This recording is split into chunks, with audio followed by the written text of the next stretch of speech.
ইরানের তেল বিক্রি বন্ধ করতে এবার শুধু তেহরান নয়, চীনের দিকেও নজর যুক্তরাষ্ট্রের। কারণ ইরানের তেলের সবচেয়ে বড় ক্রেতা চীন। ইরানের সাথে ব্যবসা চালিয়ে গেলে ডলার ভিত্তিক আন্তর্জাতিক আর্থিক ব্যবস্থা থেকে বিচ্ছিন্ন করার হুঁশিয়ারি দিয়েছে ওয়াশিংটন। তবে চীনও পাল্টা ব্যবস্থা নেয়ার ইঙ্গিত দিয়েছে। ফলে প্রশ্ন, মার্কিন নিষেধাজ্ঞার চাপে কি ইরান চীনের তেল বাণিজ্যে ফাটল ধরবে?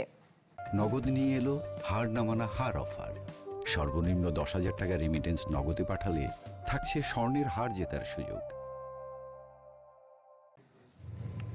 ইরানের অর্থনীতির প্রধান ভরসা তেল, আর সেই তেলের সবচেয়ে বড় বাজার চীন। মার্কিন নিষেধাজ্ঞা উপেক্ষা করেও বছরের পর বছর ইরানের কাছ থেকে তেল কিনে আসছে বেইজিং। কিন্তু এবার সে বাণিজ্য থামাতে আরও কঠোর হচ্ছে ওয়াশিংটন। ইরানের সঙ্গে ব্যবসা চালিয়ে যাওয়া দেশ ও প্রতিষ্ঠানগুলোকে ঝুঁকি নিতে হবে, এমন সতর্কবার্তা দিয়েছেন মার্কিন অর্থমন্ত্রী স্কট বেসেন্ট। এছাড়া তেহরানের বাণিজ্য অংশীদারদের ডলার ভিত্তিক আন্তর্জাতিক আর্থিক ব্যবস্থা থেকে বিচ্ছিন্ন করা হতে পারে। তবে সরাসরি চীনা ব্যাংকের ওপর কঠোর নিষেধাজ্ঞা আরোপের বিষয়ে এখনও সতর্ক যুক্তরাষ্ট্র। কারণ চীন পাল্টা ব্যবস্থা নিলে তার প্রভাব পড়তে পারে মার্কিন অর্থনীতি ও বাণিজ্যেও। মার্কিন চাপের প্রভাব ইরানের তেল রপ্তানিতে এরই মধ্যে দেখা যাচ্ছে।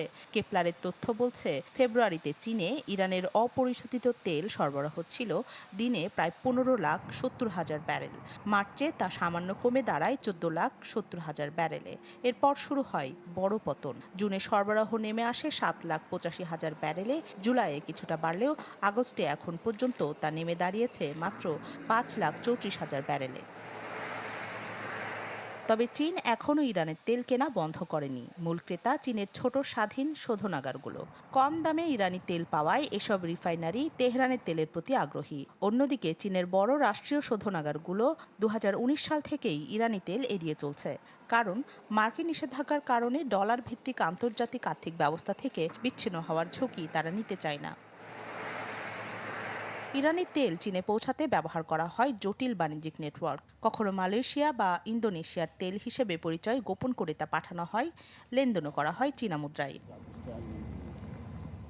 এত কৌশলের পরও থেমে নেই ওয়াশিংটনের চাপ। ছোট শোধনাগার, জাহাজ ও তেল সরবরাহের সঙ্গে যুক্ত বিভিন্ন প্রতিষ্ঠানের উপর নিষেধাজ্ঞা দিচ্ছে যুক্তরাষ্ট্র। এপ্রিলে একটি বড় চীনা শোধনাগার সহ প্রায় 40টি শিপিং প্রতিষ্ঠান ও জাহাজের উপর নিষেধাজ্ঞা দেয় ওয়াশিংটন। কিন্তু আগের নিষেধাজ্ঞাগুলো ইরানের তেল চীনে যাওয়া পুরোপুরি বন্ধ করতে পারেনি।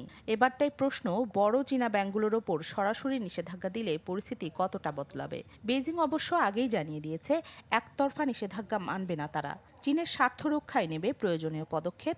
ইরানও বলছে, যুক্তরাষ্ট্রের চাপ মোকাবিলার নিজস্ব কৌশল রয়েছে তাদের। রাখি জেসমিন, চ্যানেল 24।